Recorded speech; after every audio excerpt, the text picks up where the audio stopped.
শীতের সবজি খেতেই সব। তোমরা কে কে নতুন আলু খাইছিন আর কে কে খাননি? আজকে এই সিজনের প্রথম নতুন আলু দিয়া, সিম দিয়া, ফুলকপি দিয়া শিং মাছ সরি আর লিছি সেদিনকে যে অর্ধেক লাউ রান্না করিস সেটা অর্ধেক এটি আসলো, সে লাউ চোষা আলু দিয়া ছোট চিংড়ি মানে ভাজি করবো আজকে।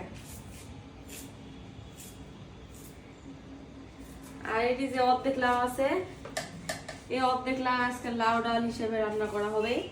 কারণ তোমরা এমন করবে লাউ এত বেশি খাই ছুরি, আরে বাবা লষ্ট কেন কদিনই লাউ ডাল যদিও গরমের সময় বেশি ভালো লাগে, তো লষ্ট কেন, এই জন্য আজকে এই বাকি লাউটা লাউ আর ডাল সবজি হিসেবে রান্না করবো।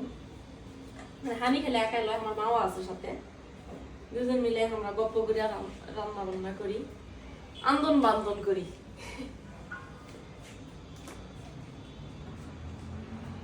এই বাকি যে লাইয়ের খোসা আছে এরা ওর মধ্যে দিমু